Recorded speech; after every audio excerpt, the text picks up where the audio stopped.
Breaking reports emerged tonight from behind the heavy oak doors of Windsor Castle, where an extraordinary seizure of power has thrown the ancient monarchy into severe crisis. In the late hours of a rain-slicked evening, behind locked mahogany doors, a silent, ruthless revolution was finalized before the ink was dry on the parchment. The atmosphere inside the council chamber was suffocatingly dense. Prince William stood over the antique desk, his shadow stretching across the floor like a dark sentinel. Before him rested a leather-bound folder containing a secret family declaration engineered to permanently alter the hierarchy of the realm. Standing just steps away, her breath caught in her throat, was Catherine. She had entered believing the meeting concerned routine updates, completely unaware that her destiny was being systematically rewritten. As William dipped his pen into the ink, his knuckles turned stark white with tension. A chilling silence enveloped the room as senior advisors and constitutional lawyers watched in breathless shock. With a single deliberate stroke, William signed his name and delivered a seismic declaration shattering generations of royal protocol.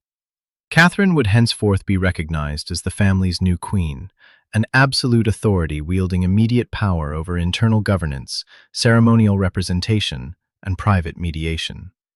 The sheer weight of those words hung in the air like iron. Catherine reached out, her hand trembling as she gripped the high back of a carved chair to steady herself. Royal mediation meant inheriting every bitter feud, every buried scandal, and every quiet power struggle threatening to fracture the crown from within. William stared into his wife's eyes, the deep lines of guilt etching themselves into his features. He had intentionally kept her in the dark, knowing her selfless loyalty would have driven her to refuse the title. He had chosen exposure over her protection. "This family needs its queen now," he murmured, his voice carrying the resolve of an heir effectively taking the helm. This was no mere gesture of spousal devotion. It was an immediate transfer of operational supremacy, granting Catherine absolute precedence in internal family decisions and quietly usurping traditional ranks. Yet one alarming detail hung over the document like a shadow. King Charles had been informed, but his signature was missing. That absence was a dangerous, volatile spark, leaving everyone present to ponder an agonizing question. Had the sovereign consented to his son's audacious move? Had he reluctantly tolerated it? Or had he been silently outmaneuvered in a velvet coup? Before Catherine's fingers could touch the folder, the heavy doors swung open. Queen Camilla entered alone. No aides accompanied her. Her pace was slow and calculated, but her eyes locked onto the folder beneath William's hand. The atmosphere shifted instantly to ice. Camilla looked from the document to William, and finally to the younger woman elevated above her. She did not need an explanation. She felt the phantom weight of her influence stripped away in a single breath. For Catherine, the declaration was no triumph. It was a grim summons into an unrelenting struggle from which there was no retreat. For Camilla, it sounded like a cold, final verdict. Two women now stood divided on opposite sides of William's choice. Catherine had spent years cultivating quiet discipline and earning trust during moments of acute crisis. Camilla had built her authority alongside Charles through sheer endurance, believing her position as the senior female force was permanent. When the chamber cleared, Catherine confronted her husband, her voice a low whisper. "I never asked you to place me above another woman." William felt the sting of guilt, explaining the harsh reality behind declaring her the family's new queen. He refused to wait for a distant accession. The monarchy needed decisive leadership now, empowering Catherine to resolve disputes and govern internal affairs with unquestioned authority. Across the palace, Camilla found Charles alone in his private study. She removed her black gloves one finger at a time, dropping them beside him. "Did our son just replace me while you remained silent?" The king hesitated, unable to offer a firm defense. He murmured that William had acted with purpose, but refused to clarify his approval. In his silence, Camilla heard the agonizing truth. Charles had surrendered, accepting Catherine as the true center of the monarchy. A secretary soon entered bearing a wax-sealed copy of the declaration. Charles broke the seal with unsteadiness, uncovering a handwritten note from William beneath the final clause. This became necessary after Sandringham. Camilla's expression hardened as she recognized the name. Sandringham. 3 months earlier, a closed-door confrontation during a family gathering had ended with a cancelled speech, a humiliated princess, and a promise William vowed never to forget. The name Sandringham hung between King Charles and Queen Camilla like a poisoned draught, unearthing the suppressed trauma of a private betrayal that had irrevocably shattered the palace's fragile peace. 3 months prior, behind the pristine facade of the Norfolk estate, a gathering meant to project impenetrable royal unity had instead become the crucible of a silent war. The king had personally requested Catherine to deliver the family address, a vital, unifying speech intended to articulate the household's shared vision during a season of profound instability. It was a clear, deliberate signal that Charles trusted her voice. With icy composure, the queen consort dismissed Catherine's waiting aide, clicked the heavy door shut, and delivered a ruthless ultimatum. The speech had been reassigned. Speaking in measured, chilling tones, Camilla declared that absolute seniority must be preserved while Charles occupied the throne, arguing that Catherine stepping forward so prominently would breed public confusion and undermine the sovereign's authority. It was a calculated, brutal stroke, designed not to preserve protocol, but to assert dominance. Catherine did not argue. She folded the crisp, hand-annotated pages of her address, set them upon an antique side table, and walked in rigid, heartbroken silence down the long, shadowed corridor. William had observed her departure, following at a distance to witness the devastating toll of the encounter. Though her composure remained immaculate, the tight squeeze of her knuckles betrayed the humiliation inflicted upon her. Only in the sanctuary of her private rooms did her stoicism break into quiet tears, not over the loss of a public stage, but over the painful realization that the king had allowed her to be sacrificed to appease another's insecurity. When William returned to the deserted side room, he discovered the folded speech. The heavy paper bore the physical crease left by Catherine's tense grasp. Reading the final line, a ringing call for a monarchy where duty mattered more than rank and service carried greater weight than position, William felt an unyielding resolve harden within him. He confronted his father immediately, forcing Charles to confess that he had learned of Camilla's interference too late, yet refused to overrule her to avoid a public scene. In that moment, William knew the old order was dead. He looked his father in the eye and issued a silent, irreversible vow. He would never again allow Catherine's devotion to be weaponized against her. Now, inside the quiet isolation of Windsor Castle, that broken promise came due. The sovereign had summoned his heir to a tense, unrecorded confrontation, stripping the room of all secretaries and advisors. Standing beside the grand fireplace, Charles clutched the secret declaration, his voice trembling with anger. "You have crowned your wife inside my reign," the king spat, striking the document against the polished mahogany desk. William did not flinch. His gaze remained cold, unflinching, and absolute. "I have recognized the woman already holding this family together," William replied, accusing his father of mistaking cowardly silence for institutional stability. When Charles warned that emotional grievances could not rewrite the structural laws of the crown, William delivered his final, lethal masterstroke. He revealed that the declaration was not an act of impulse or emotional revenge, but a masterfully executed legal maneuver rooted in the palace's own statutory archives. Buried within a private succession continuity framework, a complex document Charles himself had signed during a routine governance review years earlier, lay a specialized family governance clause. Designed to maintain operational stability during transitional periods, the clause permitted the heir to establish internal household leadership without revoking the monarch's supreme constitutional role. William had meticulously studied every line, weaponizing his father's own safeguards to build a fortress around Catherine's authority. Charles stared at his heir, outmaneuvered by his own hand, realizing that the future had not merely arrived, it had quietly taken control. Behind the soundproof doors of the palace's private wing, the true climax of the conflict unfolded far from the gaze of state ministers and television cameras. Queen Camilla stood alone by the tall, curtained windows, her reflection mirrored in the dark glass of the midnight garden. She had requested this singular, unrecorded meeting, demanding that no husbands, no secretaries, and no legal advisors cross the threshold. When Catherine stepped silently into the chamber, closing the heavy door behind her with a soft, decisive click, the air grew instantly thick with suppressed emotion. For the first time since Prince William's explosive declaration had rewritten the internal laws of the monarchy, the two women stood face to face, stripped of ceremonial armor and royal titles. One had been unexpectedly elevated into absolute internal authority.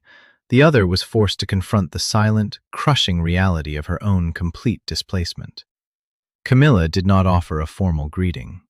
Her expression was a rigid mask of controlled pride, yet her fingers twitched nervously against the fine silk of her skirt.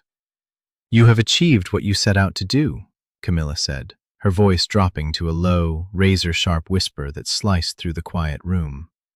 "You have allowed my stepson to strip me of my standing while my husband stands by in silence, helpless to stop it."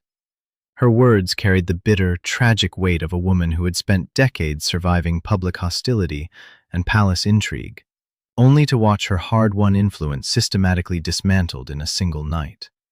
Catherine remained standing, her posture immaculate, her face betraying no hint of personal triumph, vanity, or anger.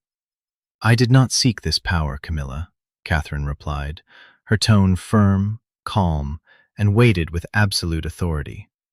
"Nor did I ask William to place my name above yours. But Sandringham proved that without clear, unquestioned structure, devotion to duty means nothing. You forced my husband's hand long before he ever picked up his pen."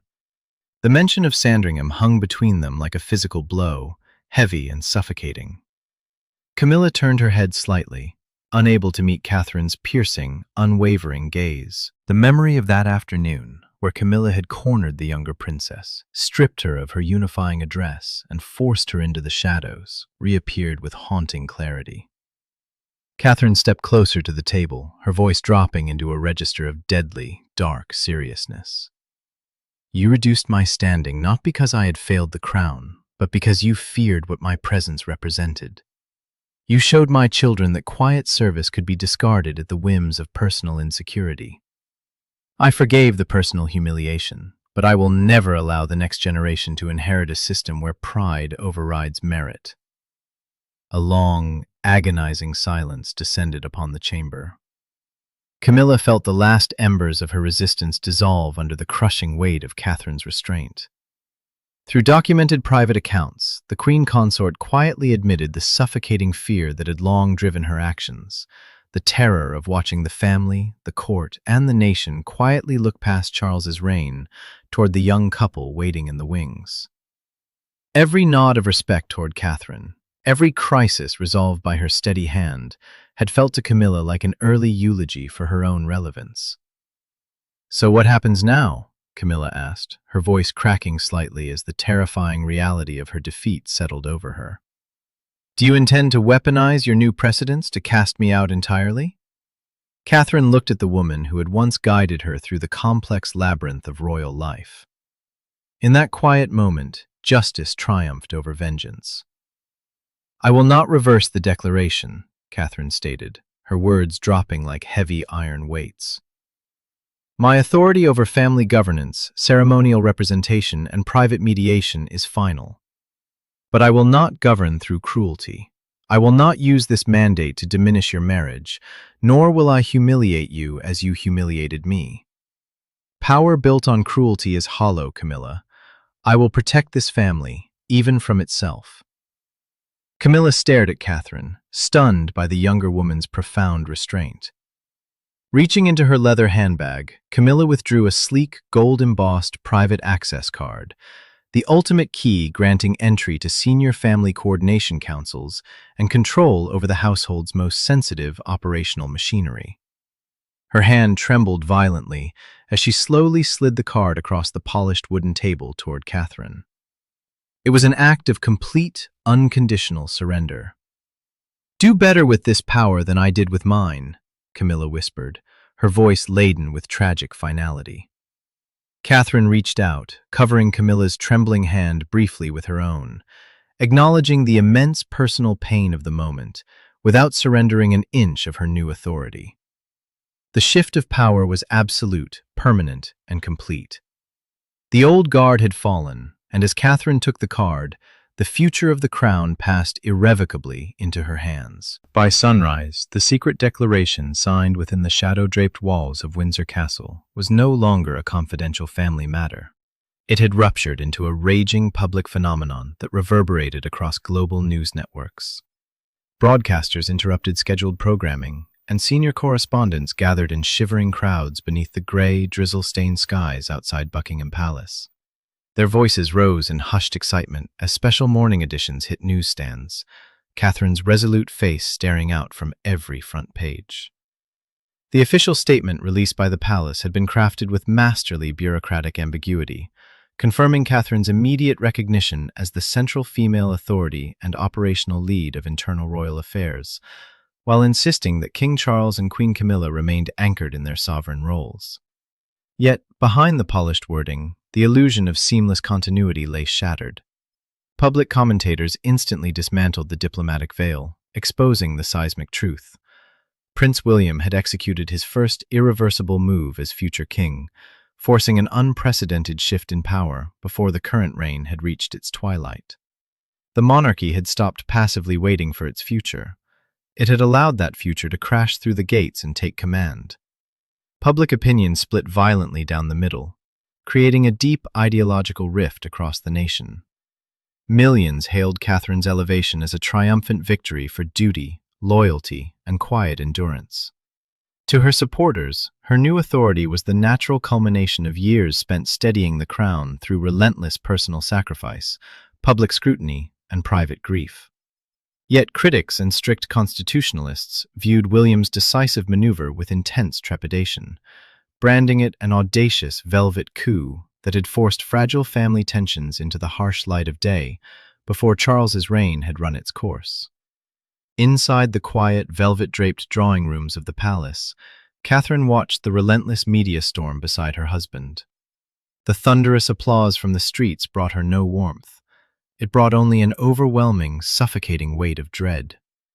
Every televised praise of her leadership sounded like a cruel, public rejection of Camilla, threatening to erode the very restraint and compassion Catherine had sworn to preserve. She realized with chilling clarity that power granted in secret becomes an insatiable beast once thrust into the public square. To contain the spiraling narrative, the palace staged an extraordinary, tightly choreographed public appearance, a masterclass in nonverbal theater where every glance, hesitation, and step would be dissected by history. As the heavy oak doors opened onto the royal courtyard, King Charles, Queen Camilla, Prince William, and Catherine stepped forward together into the flashing glare of hundreds of press cameras. Then came the defining moment that froze the breath of onlookers. Charles paused near the threshold. With a slow, deliberate, and deeply emotional gesture of his hand, the king stepped slightly aside, yielding precedence and inviting Catherine to walk ahead of him. Beside the sovereign, Camilla stood rigid, her face an impenetrable mask of stoic acceptance, offering only a singular, restrained nod of total submission to the new order. Catherine hesitated for a brief, heavy heartbeat before turning back to clasp William's hand, choosing to walk forward not as an isolated monarch, but bound to the man who had risked everything to elevate her. That single, silent step settled the public drama, confirming to the world that the torch of internal authority had officially changed hands. When the heavy palace doors swung shut and the roar of the crowds faded into the gray afternoon, the formal facade gave way to an exhausted, mournful quiet. Catherine retreated to her private study, slowly removing the heavy ceremonial pin from her coat and laying it beside William's original signed decree. Standing alone at her desk, she stared at the parchment. She understood the grim reality of what had transpired. Her husband had not crowned her with glory, but bound her to an unyielding, lifelong burden of mediation, sacrifice, and duty. Moments later, Charles entered the room accompanied by his advisors. In a solemn, quiet ceremony, the king signed the final administrative orders, officially ratifying Catherine's authority over the household's strategic direction. Charles then picked up the crease-marked pages of Catherine's suppressed Sandringham speech, the address Camilla had once buried to protect her own pride. Walking toward the glass-cased royal archives, the king carefully placed the document inside the permanent historic collection, ensuring that the words once denied an audience would forever serve as the moral foundation of Catherine's reign. For Camilla, the tragedy was absolute and final. The woman who had endured decades of public vilification to stand beside the man she loved was now forced to retreat into the silent margins of the royal estate. In the solitude of her private apartments, she folded the revised order of precedence and locked it inside an antique drawer alongside her earliest royal appointments, knowing her era of internal dominance had reached its inescapable conclusion. As night fell over the ancient stone battlements of Windsor, a heavy, fatalistic quiet settled across the realm. The House of Windsor had survived another ruthless war for institutional survival, sacrificing personal peace on the altar of dynastic continuity. Power had not been granted through celebration, but extracted through iron resolve, leaving every figure changed forever. Catherine stood at the dark window, looking out over the timeless estate, knowing that true royalty is defined not by the crown one wears, but by the burdens one is willing to carry into the shadow of history. Thank you for watching. Please don't forget to like and subscribe to the channel, and we will see you in the next report.